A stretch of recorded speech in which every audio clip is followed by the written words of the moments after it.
Terima kasih buat hadirat-Mu pagi hari ini Tuhan. Terima kasih buat hadirat-Mu pagi hari ini. Terima kasih buat jamahan Tuhan di dalam setiap hidup kami. Kami telah memuji-muji Tuhan. Kami telah membesarkan Tuhan. Dan hadirat Allah sudah menjamah kami, sudah memberkati kami Tuhan. Tiba saatnya kami mau menerima firman Tuhan. Roh Tuhan membuka setiap hati kami untuk kami menerima taburan firman Allah pagi hari ini Tuhan. Urapi hamba-Mu, urapi firman-Mu Tuhan. Taruh kuasa perkataan firman-Mu dalam lidah bibir mulut hamba-Mu Tuhan. Tatkala firman Allah disampaikan pagi hari ini, maka firman itu akan memberkati setiap jemaat yang datang. Dengan sakit penyakit akan disembuhkan oleh firman itu Tuhan.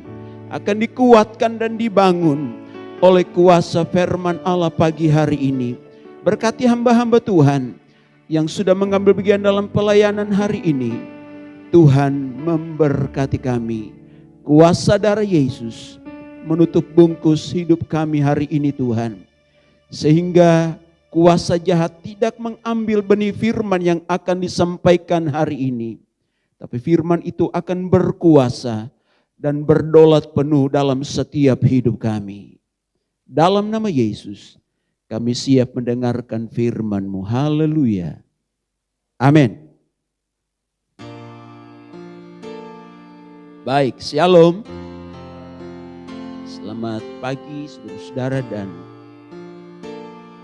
salam sejahtera di dalam Yesus Kristus. Bersyukur buat pagi hari ini karena Tuhan baik bagi kita.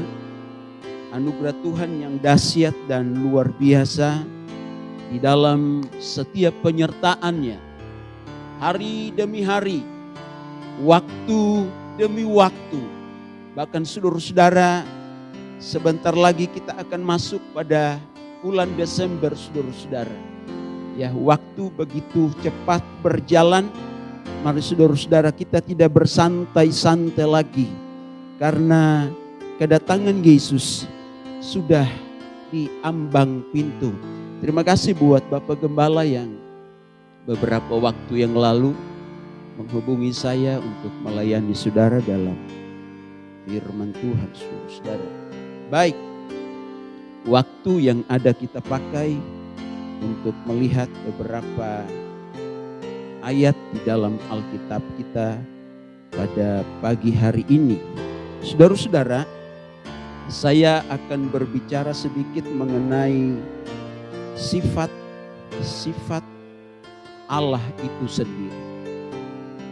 Nah, kita lihat dulu dari awal Kejadian pasal yang pertama.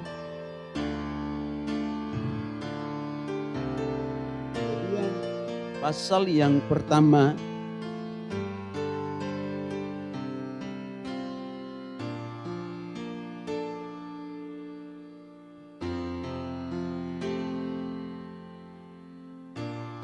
ayat 26 dan ayat yang ke-27.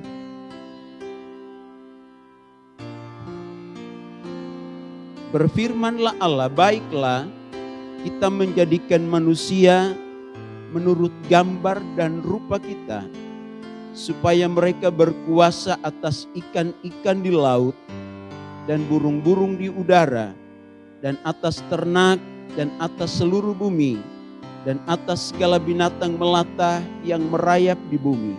Maka Allah menciptakan manusia itu menurut gambarnya, menurut gambar Allah diciptakannya dia laki-laki dan perempuan diciptakannya mereka. Saudara-saudara yang terkasih, setelah Allah menciptakan langit dan bumi, saudara harus tahu bahwa Allah menciptakan langit dan bumi itu hanya dengan firman. Jadilah, maka jadi. Waktu Allah melihat bahwa semuanya itu jadi, hari pertama ada bagus, sampai pada hari yang kelima. Lalu pada hari yang keenam, saudara-saudara, Allah menciptakan manusia. Dan firman Allah berkata, saudara-saudara, bahannya sudah ada. Dah Dia membuat manusia itu dengan tangannya sendiri. Dan saudara-saudara, Allah menciptakan manusia itu sesuai dengan peta dan teladan Allah. Artinya apa, saudara-saudara? Segala sifat-sifat Allah ada di dalam diri manusia itu. Karakter Allah ada di dalam diri manusia itu. Kemuliaan Allah ada dalam diri manusia itu, saudara-saudara. Begitu hebatnya, begitu sempurnanya ciptaan Allah itu. Tapi saudara-saudara yang terkasih, kita melihat Allah berfirman, berbiak-biaklah kamu dan bertambah banyak. Atau berketurunanlah begitu banyak dan penuhilah bumi, saudara. Nyatanya belum berketurunan, saudara-saudara ya. Belum punya anak. Kejatuhan pertama yang terjadi di Taman Eden itu membuat sifat-sifat Allah hilang lenyap di dalam diri manusia itu sendiri, saudara. Tetapi Allah tidak tinggal diam di sini. Allah mengirim anaknya yang tunggal. Dia datang sebagai daging manusia, saudara. Dia melayani. Dan saudara-saudara yang terkasih, dia menyerahkan dirinya. Dan dia mengembalikan lagi kemuliaan yang hilang di Taman Eden itu. Dan saudara, sifat-sifat Allah yang Allah taruh di dalam diri manusia itu, saudara-saudara, ditaruh di dalam pribadi Yesus. Dan setiap orang yang percaya kepada pribadi Yesus ini, maka sifat-sifat ilahi yang dari Tuhan, saudara-saudara, itu akan nampak di dalam orang-orang yang mengaku Yesus sebagai Tuhan dan Juru Selamat. Dan sifat-sifat Allah itu akan disalurkan di dalam pribadi Allah lewat saya dan saudara. Itu dikembalikan lagi, saudara-saudara yang terkasih. Dan berbicara sifat-sifat Allah itu terlalu banyak. Tak terhitung banyaknya, saudara-saudara. Banyak sekali sifat-sifat Allah. Dan itu, saudara-saudara, ada di dalam diri Bapa, ada di dalam diri Anak, dan ada di dalam diri Roh Kudus sendiri. Dan Allah taruh di dalam setiap gereja Tuhan yang mengasihi akan Tuhan. Saudara-saudara, yang pertama, sifat Allah yang pertama kita belajar adalah Allah itu adalah Allah yang Maha Tahu. Itu adalah sifat Allah yang Allah taruh bagi saya dan saudara untuk kita mengerti. Allah yang kita sembah adalah Allah yang Maha Tahu. Dia mengerti pikiran saudara. Dia mengerti, saudara-saudaraku yang terkasih, perbuatan manusia. Dia tahu tidak ada yang tersembunyi. Tidak ada, saudara-saudara yang terkasih, yang tersembunyi di hadapan Tuhan. Kenapa? Karena Allah, Dia adalah Allah yang Maha Tahu. Mengerti setiap pikiran perbuatan manusia. Tidak ada yang tersembunyi, saudara-saudara. Dari minggu kemarin saya berangkat ke Jogja, saudara, karena diundang oleh seorang ibu untuk memberikan pengarahan kepada pasangan calon pasukan, saudara ya. Karena Bapak Gembalanya dipanggil pulang oleh Tuhan dan diganti oleh anaknya, saudara. Anaknya ini belum punya istri. Ya, jadi saya ditelepon, Om, bisa enggak? Ya, kalau Bapak Gembalanya mau ya saya berangkat.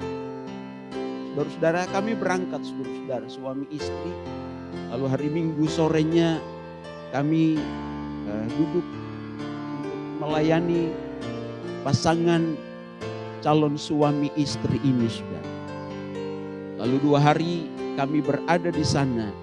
Bukan saja itu saudara-saudara yang terkasih yang saya layani, tapi tiba-tiba ada seorang anak mudi yang datang ke tempat di mana saya nginap di sana, saudara. Dan dia datang dengan mamanya, ya. Dia datang dengan mamanya karena sudah lama ditinggalkan oleh papanya, saudara-saudara. Papanya nikah lagi. Udah punya anak dan mereka hidup bisa udah lama, saudara-saudara. Ini anak Tuhan. Dan membuat saya kaget. Umur 17 tahun. Dia ada di salah satu kota. Dia kuliah di sana, saudara-saudara. Karena pergaulan. Seorang mahasiswi yang notabene, saudara-saudara, takut akan Tuhan. Tapi karena pergaulan, saudara-saudara, dia pengen segala sesuatu yang dia inginkan itu ada. Dan saudara-saudara tahu, seorang anak muda ini dalam 2 tahun dia bisa memegang uang itu puluhan miliar, saudara-saudara. Papa mamanya punya usaha, tapi dia bilang orang tua saya gak pernah memegang uang sebanyak ini. Tapi saya umur 17 tahun, saya udah memegang uang sebanyak ini. Saya punya rumah, saya punya kekayaan yang banyak.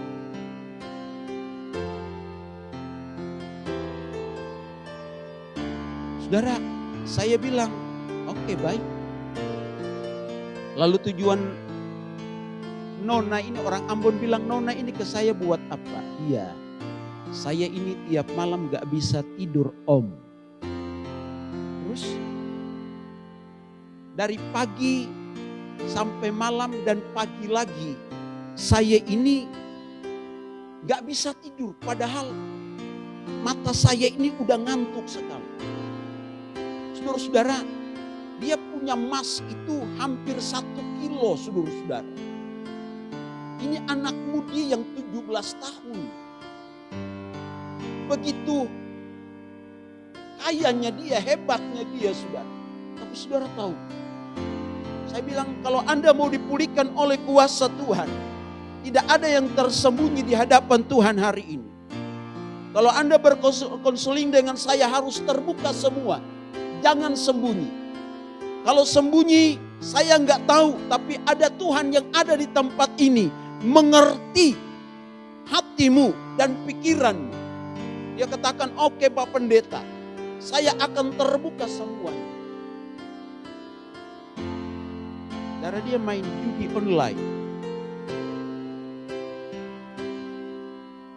arisan online, pergaulan-pergaulan bebas, dan ada beberapa lagi, saudara-saudara. Dia menangani sendiri, saudara-saudara.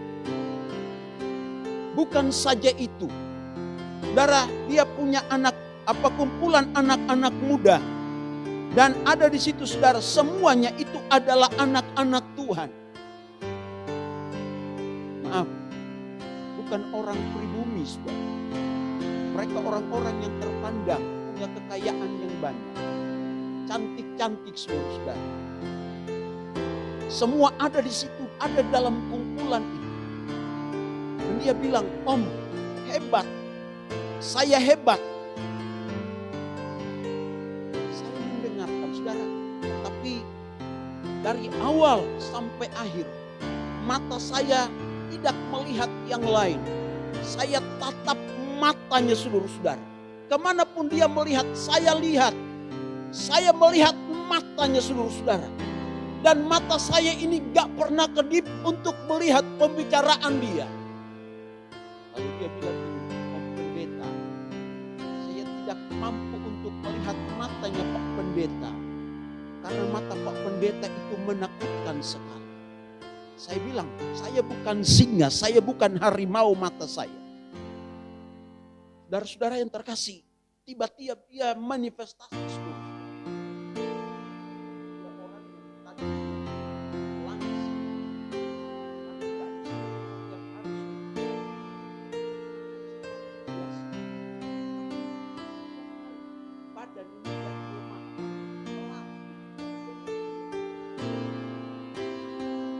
Dua tahun dia hanya menikmati kekayaan yang dia dapat, saudara-saudara.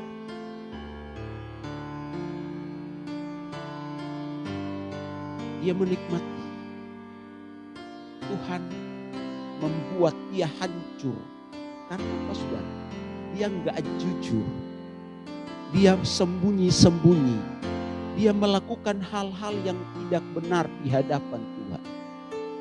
Dia mengaku, saudara-saudara, Tuhan pulihkan dia pada waktu dia mengaku di hadapan Tuhan.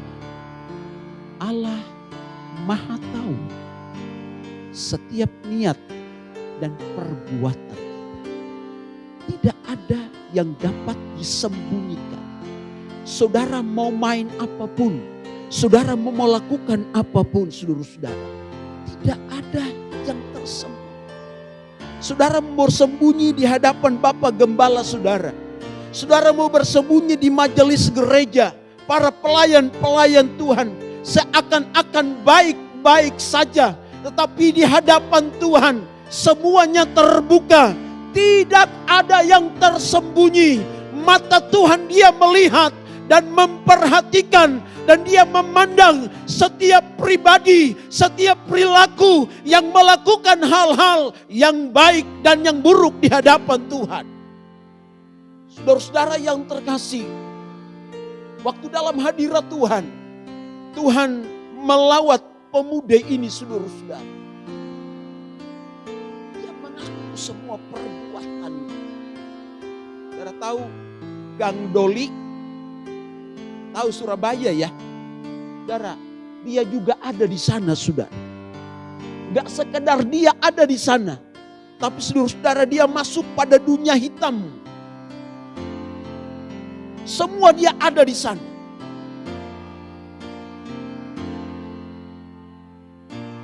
Makanya saudara coba Mazmur pasal 17 ayat yang keempat.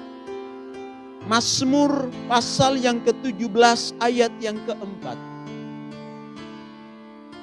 Tentang perbuatan manusia. Sesuai dengan firman yang engkau ucapkan, aku telah menjaga diriku terhadap jalan orang-orang yang melakukan kekerasan. Coba ayat yang kelima. Langkahku tetap mengikuti jejakmu, kakiku tidak goyah. Saudara lihat, ini doa daripada Daud. Begitu Daud mengalami pergumulan yang besar, tetapi dia tidak mau kakinya salah melangkah. Kenapa saudara-saudara? Karena dia mengerti persis bahwa siapa yang sementara melihat dan memandang dia, saudara. Daud tahu siapa yang tiap hari melihat dia. Dan dalam doanya Daud mengaku di hadapan Tuhan bahwa perbuatan manusia, setiap sifat manusia, setiap tingkah laku manusia memang itu tidak memuaskan hati Tuhan. Tetapi Daud belajar untuk melangkahkan kakinya. Dia membawa dirinya untuk berjalan pada kebenaran Allah sendiri. Sebab mata Tuhan memandang dari jauh setiap langkah hidup kita. Waktu kita kerjakan baik atau buruknya. Daud dia berdoa kepada Tuhan. Tuhan, kalau boleh jangan sampai kakiku tergoyang. Saya menjadi goyah. Saudara tahu, rupanya dalam penyembahan itu saudara, Tuhan berbicara bahwa yang gak benar adalah papa mamanya. Saya gak tahu saudara.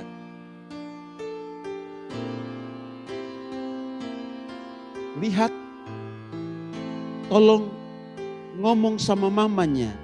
Mamanya hidup gak benar di hadapan Tuhan. Makanya anaknya juga seperti itu. Saya bilang, ibu lagi piara apa di rumah?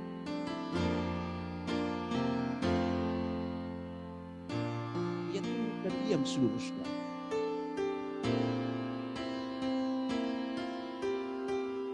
Selama ini ibu lagi hidup sama siapa? Dia diam. Saya nggak akan berdoa buat ibu kalau ibu nggak mengaku.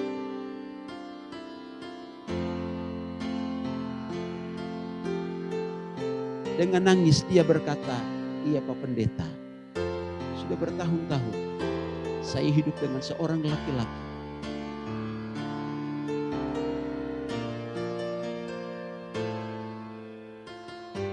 Sampai hari ini. Saya katakan, bisa enggak tinggalkan laki-laki? Dia seorang muslim saudara. Laki-laki pun masih punya istri. Dia dulu mantan ustadz. Tapi selalu ke gereja ini perempuan. Tetap kebaktian. Perbaiki dirimu. Perbaiki. Mau bersembunyi dimanapun Tuhan tahu. Coba 1 Petrus pasal yang kedua. 1 Petrus pasal 3 ayat yang ke-12. 1 Petrus pasal yang ketiga ayat 12. Sebab mata Tuhan tertuju kepada orang-orang benar dan telinganya kepada permohonan mereka yang minta tolong. Tetapi wajah Tuhan menentang orang-orang yang berbuat jahat. Saudara-saudara yang terkasih, ini serius. Saya harus berbicara serius hari ini, saudara. Saudara lihat bahwa waktunya Tuhan sudah semakin dekat sekali. Kita gereja Tuhan tidak main-main lagi, saudara-saudara. Bukan saudara-saudara yang terkasih datang ke gereja baik-baik, tapi kita pulang segala sesuatu aman-aman saja. Merasa sesuatu, saudara-saudara, apa yang kita lakukan itu biasa saja. Artinya apa, saudara? Perbuatan-perbuatan yang kita perbuat yang tidak sesuai dengan titah Tuhan, perintah Tuhan. Tuhan katakan itu buang jauh-jauh dari hadapan Tuhan. Kita bersembunyi tetapi Tuhan berkata, Tuhan dia memandang dan melihat. Orang-orang yang benar, yang melakukan hal-hal yang benar di mata Tuhan. Saudara-saudara, waktu saya persiapkan khotbah ini, saya lagi berkhotbah dengan diri saya sendiri, saudara-saudara. Saya khotbahkan diri saya sendiri dulu. Kenapa, saudara-saudara? Karena firman itu adalah pedang bermata dua. Waktu saya khotbahkan kepada saudara, dia akan juga berbalik kepada saya. Maka saudara-saudara, hari ini apa yang dikatakan oleh firman Allah, mari kita tahu dan mengerti bahwa Allah tahu dan mengerti setiap perbuatan saya dan saudara. Baik atau buruknya, saudara, manusia tidak menilai, tetapi Tuhan yang menilai, saudara. Tuhan yang menilai.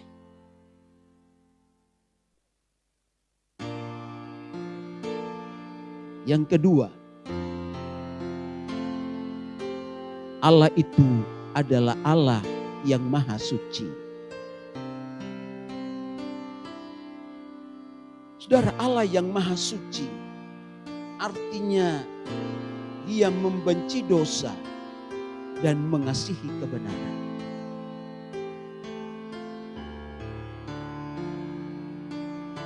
Allah, dia benci akan dosa karena memang dia adalah sumber dari Maha Suci itu sendiri. Dan dia mencintai kebenaran itu. Dia mau saudara-saudara sebagai gereja Tuhan harus sungguh-sungguh hidup mengasihi kebenaran. Amsal pasal yang ke-15 ayat yang ke-26.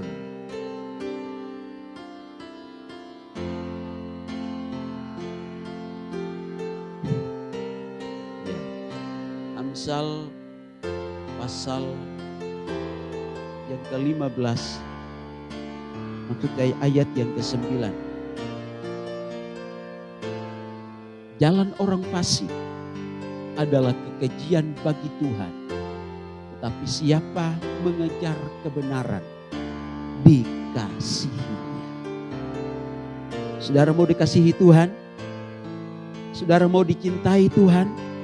Saudara berjalan pada kebenaran itu.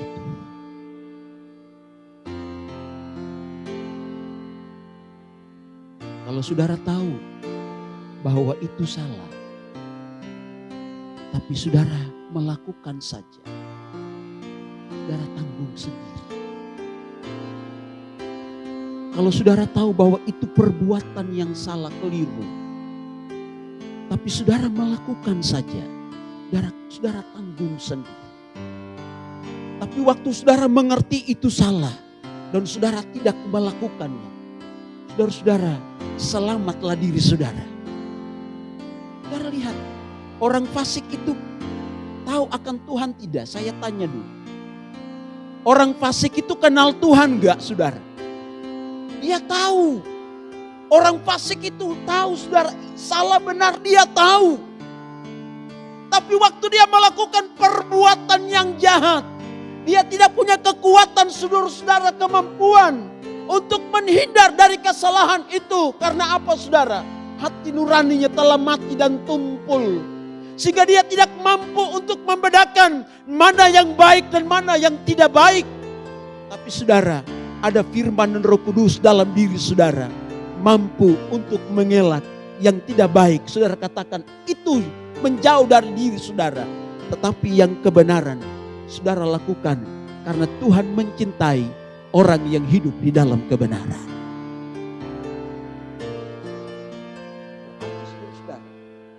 Orang baik belum tentu benar. Orang kalau memberikan sesuatu pasti ada embel-embel. Saudara, orang benar itu pasti dia akan baik. Karena dia tahu kebenaran itu. Saya punya jemaat di Cibungus.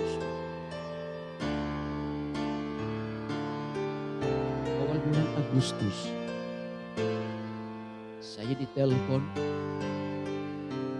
karena yang laki-laki berjumpa dengan cinta pertamanya kembali.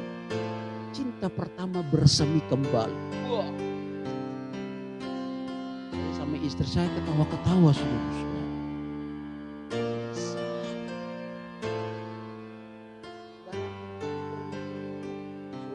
Nggak ngomong, rasanya piye ya, kumaha lagi tidur bareng, rasanya gimana saudara ya, suami lagi tidur bareng, rasanya atmosfernya gimana ya bu, ya, lagi marah, lalu tidur satu tempat tidur rasanya gimana, damai-damai saja, enggak. Saya ini kalau melihat sesuatu yang enggak ini langsung saya ngomong. Ada apa lagi nih? Kalau lihat, biasanya lihat saya datang itu wajahnya smile, lagi senyum. Wah, berarti lagi enak. Tapi hari ini kok beda. Suaminya dimarahin, pendeta juga dimarahin, saudara-saudara. Wah, cilaka. Suaranya kasar, saudara-saudara. Ada apa, Om? Wih, kaget saya. Saudara, doa malam bawa ke gereja. Ada apa, Ci? Ini suami gak bertobat-bertobat. Apa maning? Itu loh, cinta pertama bersemi kembali. Hah? Kayak anak muda aja.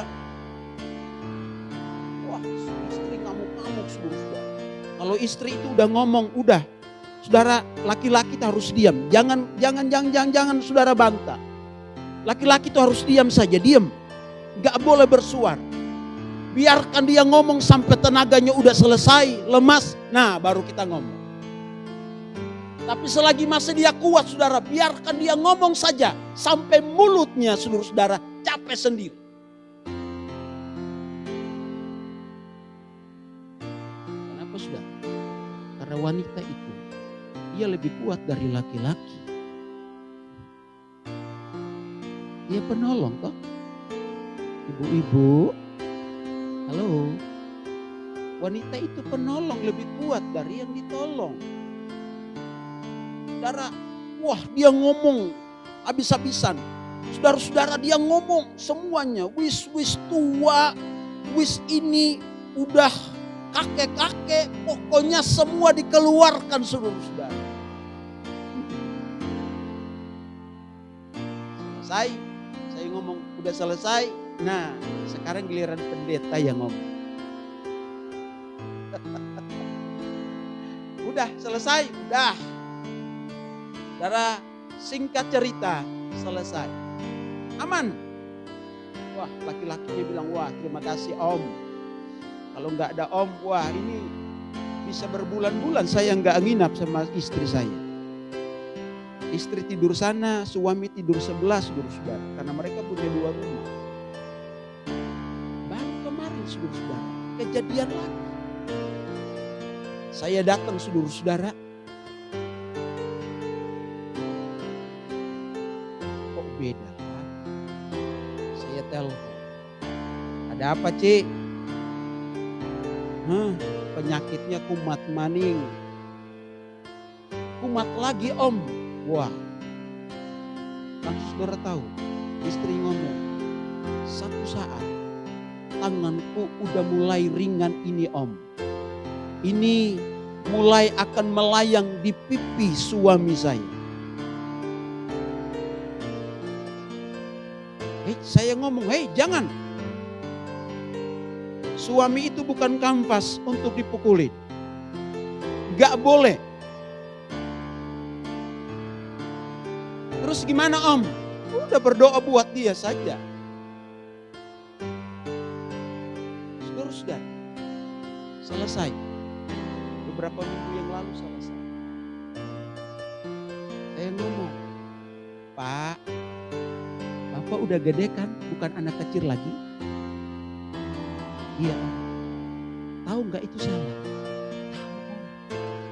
Terus kok lakukan? Gimana Om? Saudara, coba mari. Kalau udah tahu itu gak baik, kita hindari. Yang baik kita lakukan. Karena kita adalah orang-orang benar yang dikasihi oleh Tuhan. Perhatian Tuhan kepada saya dan saudara yang melakukan kebenaran Allah itu. Sebab orang yang hidup di dalam kebenaran Allah, tiap hari kebenaran Allah itu akan memerdekakan setiap sifat yang jelek. Dan membuat pribadi kita sama seperti sifat daripada Kristus itu sendiri.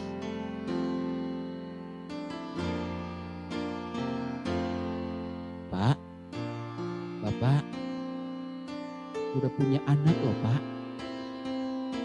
Bapak udah punya cucu. Ingat janji pernikahan. Ingat janji sumpahmu di hadapan Tuhan. satu, menjadi satu daging, hidup bersama-sama. Jangan ada yang lain selain ada suami dan istri. Pegang itu baik-baik. Ini kebenaran, saudara-saudara. Ini kebenaran. Dan setiap orang yang melanggar kebenaran itu akan mengalami hal yang meyakinkan dalam dirinya, saudara. Mengerikan dalam diri. Jangan menganggap ini biasa-biasa saja. Tapi ini luar biasa kalau kita melanggarnya, saudara-saudara. Amsal 15 ayat 9 itu tadi kita udah baca, jalan orang fasik adalah kekejian bagi Tuhan. Tetapi siapa yang mengejar kebenaran dikasihinya. Haleluya. Saya mau hidup kita ini tiap hari dikasihi oleh Tuhan, diperhatikan oleh Tuhan, dijaga oleh Tuhan, diberkati oleh Tuhan. Karena ada kebenaran Allah yang memperhatikan hidup saudara. Kebenaran itu ada dalam setiap hidup saya dan saudara. Kebenaran itu tidak pernah meninggalkan saudara. Kebenaran itu punya mata untuk memperhatikan saya dan saudara. Jadi tidak ada yang tersembunyi, saudara. Tidak ada.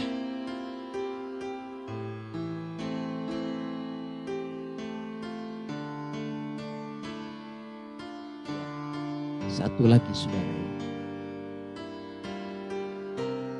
Kita baca di dalam Mazmur 22 ayat yang keempat. Mazmur pasal 22 ayat yang keempat.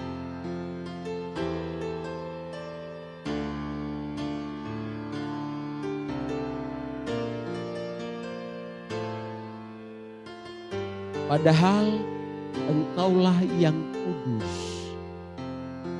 yang bersemayam di atas puji-pujian orang Israel. Saudara-saudara, Allah yang Maha Kudus itu hadir di tempat ini.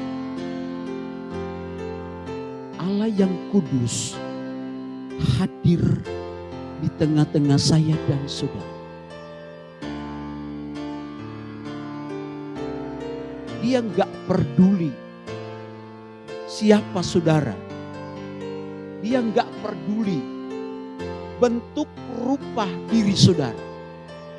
Tapi ingat baik-baik, di dalam perhimpunan saudara di tempat ini, firman Allah berkata waktu saudara memuji Tuhan, maka kekudusannya juga ikut hadir di tempat ini. Allah itu kudus, dia menghargai kekudusannya.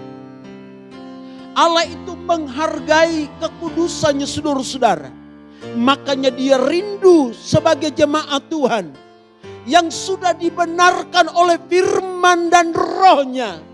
Maka dia katakan biarlah kita menghormati kekudusan yang Allah telah taruh bagi saya dan saudara.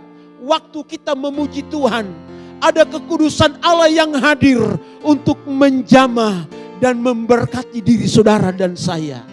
Setelah saudara menghargai kehadiran Allah di tengah-tengah saya dan saudara, waktu kita memuji Tuhan, maka dia datang dan bertakhta. Dia mengalirkan kekudusannya di dalam setiap jemaat Tuhan.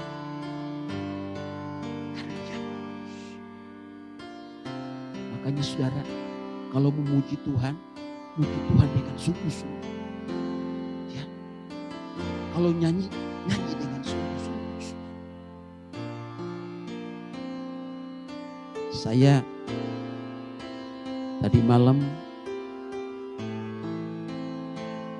kemarin saudara-saudara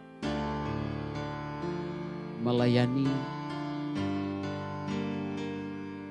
wisudawati yang ada di Maritim Cilacap. Nah, saudara-saudara, mereka ini semuanya dari bagian timur. Ada yang dari Kupang, ada yang dari Ambon, ada yang dari Papua. Saudara, ada juga yang dari Nias, saudara-saudara. Banyak. Mereka banyak saudara-saudara, karena saya baru merintis berjalan 1 tahun dan berkumpul baru awal jadi sekitar 30-an.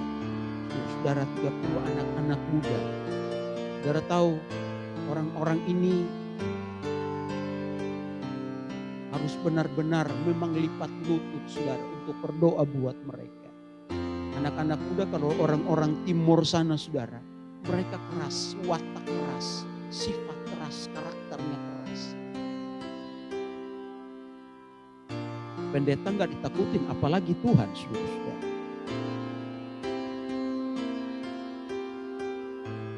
Mereka ada 8 orang yang wisuda selesai ibadah, saudara-saudara. Mereka minta izin sama saya, pendeta, ini udah selesai ibadah, kami mau joget-joget. Kamu tahu sendiri saudara, mereka itu sudah mendarah daging saudara. Karena hujan besar, itu jam 5 mulai hujan saudara. Hujan gede banget. Saya bilang karena saya harus melayani pagi di Cilacap, Ciamis, selesai ibadah jam 7 saya harus pulang. Tapi rupanya saudara hujan, guntur luar biasa. Saya duduk sebentar saudara, saya melihat. Saya geleng-geleng kepala saudara. Itu di lantai 2. Itu waktu lagu-lagu dibunyikan saudara. Itu ruangan itu mau roboh saudara. Ya, itu gempa bumi di Cianjur itu hampir kalah loh saudara. Wah, saya sampai goyang kepala saudara.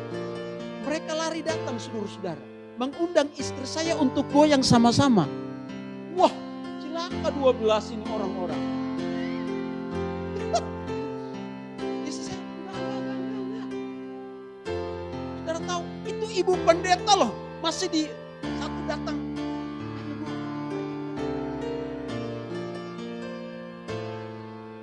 Saudara bayangkan apa yang firman Tuhan berkata. Diawali dengan roh, tapi diakhiri dengan daging. Ini perlu saudara, saya banting berdoa, harus berjungkir-jungkir untuk membawa orang-orang ini sama Tuhan. Saudara bayangkan mereka ngerti, tahu, tapi tidak mau menjadi pelaku firman. Saya merenungkan, oh ini Israel zaman dulu yang susah untuk dibentuk. Tapi saudara-saudara, Tuhan berkata, bagi Tuhan tidak ada yang mustahil.